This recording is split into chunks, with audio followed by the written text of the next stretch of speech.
There's a German aircraft out there that cruises at around 140 knots on the way to a distant airfield, folds its propeller completely inside the nose the moment you shut the engine down, and turns into one of the world's most capable gliders in about 5 seconds. So how did a small team of engineers outside Berlin build something that touring pilots and world-class glider pilots both queue up to buy? This is the Stemmer S12. The idea behind the Stem goes back to the mid-1980s when the German aeronautical engineer Rainer Stem sat down with a simple observation. Most motor gliders of the era were compromised. A traditional glider needs a tow plane or a winch to get airborne. A traditional touring aircraft could go anywhere but had to keep its engine running the whole time. Self-launching gliders existed, but their engines and propellers had to be either fixed and draggy or awkwardly extended on a pylon that ruined the aircraft's clean lines the moment it was deployed. Stemmer thought there was a better answer. What if the engine sat in the middle of the fuselage, at the aircraft's center of gravity, and drove the propeller through a long shaft? What if that propeller could be hidden completely inside the nose when it was not in use, leaving an aircraft that was aerodynamically indistinguishable from a pure glider? What if you could have all the range and independence of a powered airplane without giving up any of the soaring performance? The idea became the Stemme S12, which first flew in 1986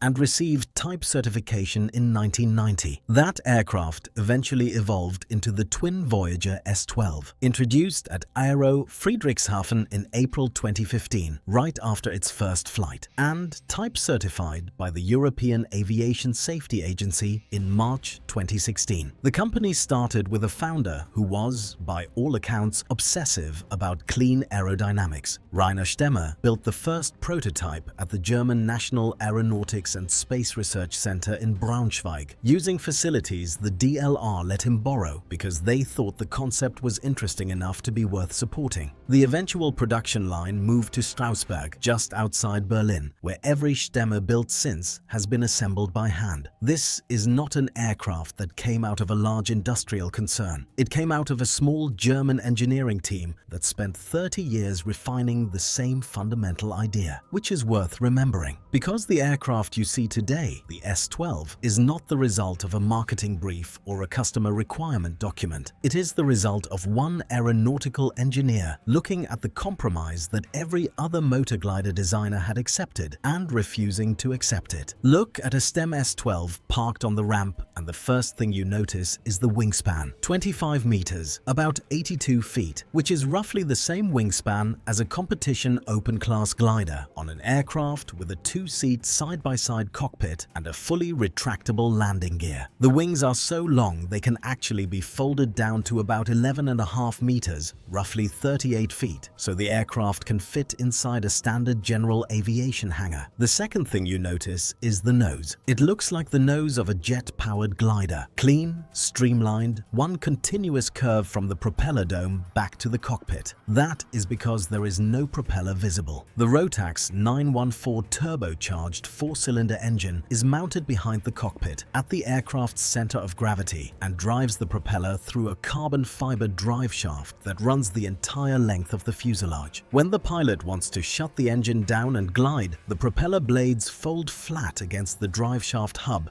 and the entire assembly retracts into the nose dome, which then closes behind them. Think of it as retractable landing gear, but for propulsion. The whole transition from powered flight to pure gliding takes about 5 seconds, and the whole transition back to powered flight takes the same. Add the retractable landing gear, the winglets on the wingtips, the composite airframe, and the long, ultra-efficient laminar flow wing, and what you have is an aircraft that looks and behaves like a pure glider the moment the engine goes away. Aspect ratio of the wing is roughly 31:1. Compare that to a Cessna 172, which sits at about 7.3:1, and you start to see why the S12 glides the way it does. That extra length of wing produces enormous lift for very little induced drag, which is exactly what a glider wants. The airframe itself is built almost entirely from carbon fiber and glass fiber composites laid up by hand at the Strausberg factory. Every panel and every joint is optimized for the smooth airflow that keeps the drag numbers low at both ends of the flight envelope. which, again, is not a normal way to build a light aircraft. It is the way you build a glider. It just happens to also have an engine hidden inside it. Here is the interesting thing. A conventional glider, if you tried to bolt an engine onto it, would not cruise at 140 knots. Its wings are optimized for very low air speeds, very high lift-to-drag ratios, and very efficient thermal climbs. They would produce enormous drag at cruise speeds. And a conventional touring aircraft, if you extended its wingspan to 25 meters, would not soar. Its wing loading would be all wrong, its glide ratio would be mediocre, and it would not climb in thermals. The Stemmer S12 gets around this problem by being an aircraft that is aerodynamically clean enough at cruise and long enough in the wing at low speed to do both jobs well. The Rotax 914 F2 turbocharged engine produces 115 horsepower, enough to push the S12 to a maximum cruise of 259 kilometers per hour, roughly 140 knots true airspeed at 10,000 feet. And because the propeller and its dome fold away when they are not needed, the drag penalty of the powered configuration disappears the moment the pilot decides to glide. The airframe becomes a high-performance glider with a maximum glide ratio of 53:1, which puts it in the same category as some of the best pure competition gliders ever built. To give that number some context, a typical general aviation aircraft like a Cessna glides at somewhere between 9 and 11:1. A trainer glider like a Grob Twin, a Stir, sits around 38:1. Competition glider in the 18-meter class sit around 50:1, and the biggest open-class glider with 28-meter wings can reach around 60:1. So the Stem at 53:1 is not quite the best glider in the world, but it is very close, on an aircraft that also happens to cruise at 140 knots on demand, which is the trick that nobody else has ever quite pulled off. Most aircraft designers get either the fast cruise or the excellent glide. Stemme got both in the same airframe without a meaningful penalty to either mode. The engineering compromise is small and the reward is very large. Owners describe the S12 as two completely different aircraft depending on which mode the pilot has selected. In powered flight, it flies like a well-behaved touring aircraft. Rotate at around 35 knots, climb out at around 70, cruise at around 140 at altitude. Quiet cockpit, thanks to the mid-fuselage engine placement and the sound insulation Stem has built into the composite structure. Efficient at cruise, burning around 13 liters of fuel per hour at 55% power. Comfortable at range with side-by-side seating, a bubble canopy that gives spectacular visibility, and a separate baggage compartment integrated into the fuselage for hand luggage on longer trips. Fully IFR capable depending on variant, with modern glass avionics, autopilot, and traffic awareness through mode SADSB and FLAM. Then the pilot pulls the engine back, feathers the propeller, retracts the blades into the nose, and everything changes. The engine noise disappears completely. The cockpit becomes almost silent, and the aircraft settles into a glide. Climb into a thermal, and the S12 will circle in it happily, gaining altitude on the rising column of air the same way any competition glider would. And when the thermal runs out and the pilot wants to move on, it takes about 5 seconds to slide the dome out, unfold the propeller, restart the engine, and be back to 140 knots on a heading for the next thermal. Very few aircraft in the world let a pilot do that, and none of them do it quite like this. Pilots who have transitioned onto the S12 from pure glider backgrounds tend to describe it as the first aircraft that liberated them from tow planes and airfield logistics. Pilots who have transitioned from powered aircraft backgrounds tend to describe it as the first aircraft that showed them what silent flight actually feels like. And pilots who have flown both types their whole careers tend to describe the S12 as the only aircraft that lets them do everything they enjoy about flying in a single machine without compromise on a single afternoon. Performance figures tell the rest of the story. Wingspan 25 meters, so about 82 feet, with an option to fold down to just under 22 meters or 11.4 meters in a hangar. Length 8.4 meters, about 27.5 feet. Maximum takeoff mass of 900 kilograms, roughly 1,984 pounds. Fuel capacity of 120 liters, about 32 US gallons. Maximum cruise of 259 kilometers per hour or 140 knots at 10,000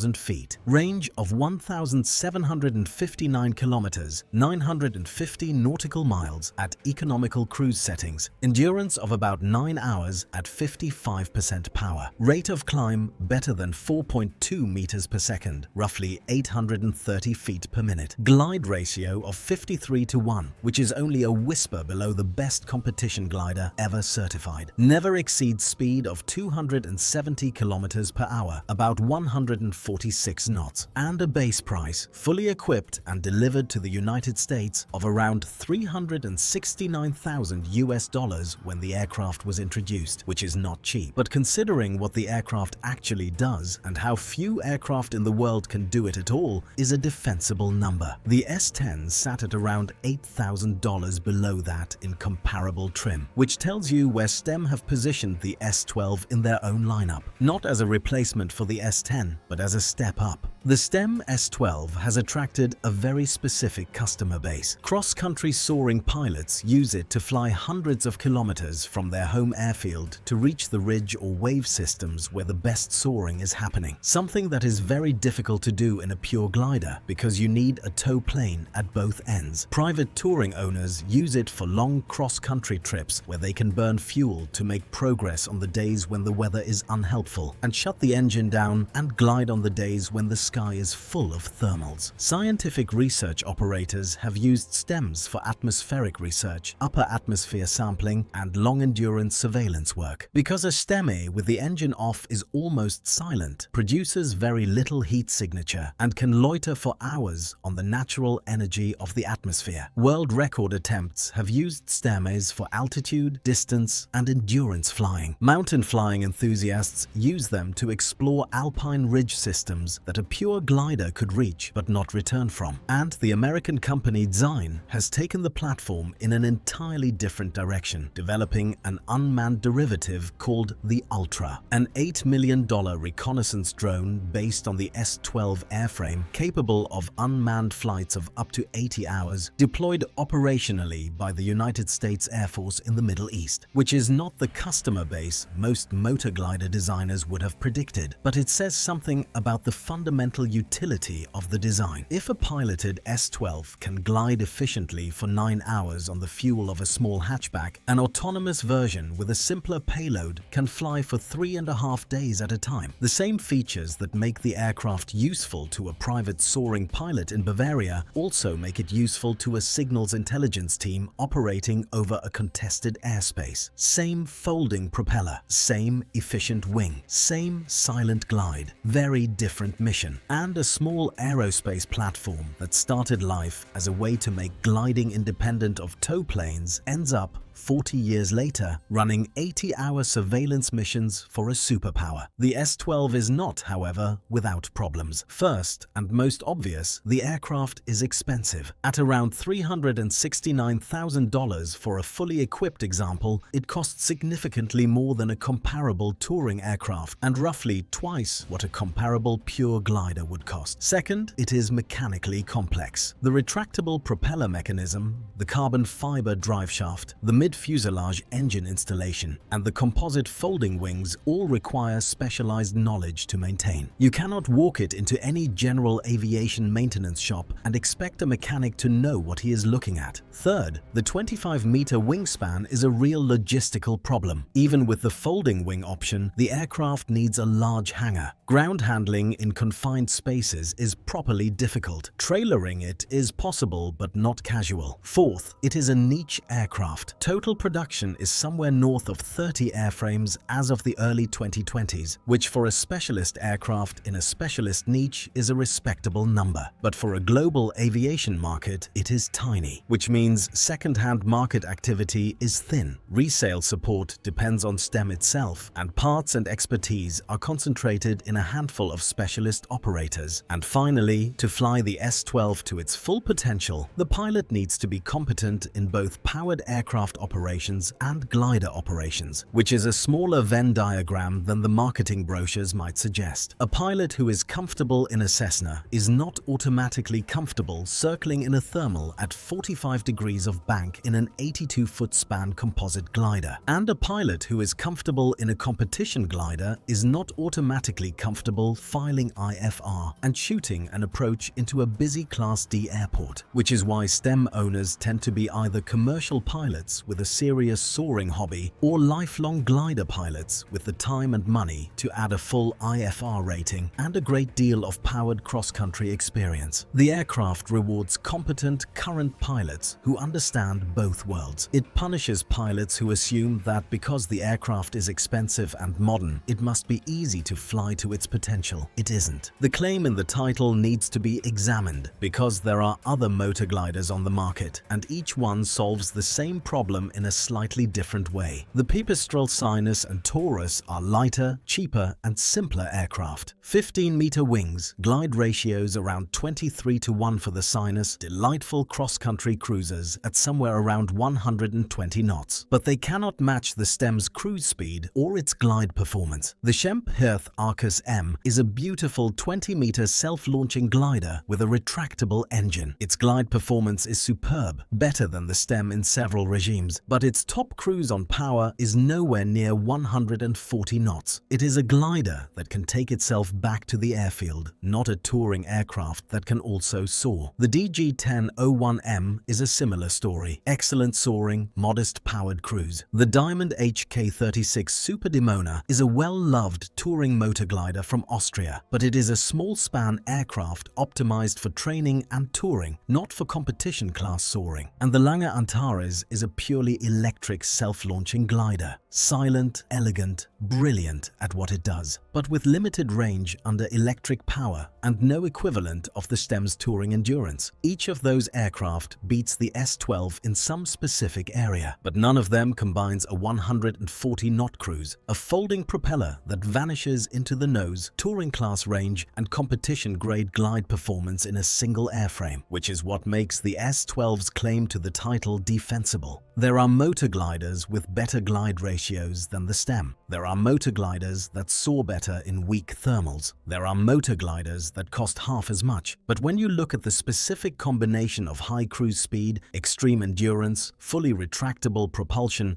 and world-class soaring performance on a single aircraft, the S12 stands more or less alone. The nearest thing to a direct competitor is its own smaller sibling, the Stemme S10, which is why Stem themselves have essentially had this corner of the market to themselves for the last 30 years. So, most aircraft force you to choose speed or efficiency, power or silence, touring or soaring. The Stemme S12 somehow delivers all four. Nearly 3 decades after the original Stem design first flew, it remains one of aviation's most ingenious answers to a very difficult problem, and a strong contender for the fastest and most capable motor glider ever built. If a Stemme S12 turns up at an airshow near you, walk over and take a proper look at the propeller dome, because there is a piece of engineering hiding inside it that most pilots have never seen up close. Watch it start up. Watch the dome slide forward, the propeller blades unfold outward, and the engine come to life. It takes 5 seconds, and it will change how you think about what a small aircraft can be. If you enjoy the kind of aviation story where a small German engineering company quietly solves a problem that everyone else has been arguing about for 40 years, subscribe. We cover more aircraft like this every week. And drop a comment below telling us which motor glider or unusual design you think we should look at next. We read every one.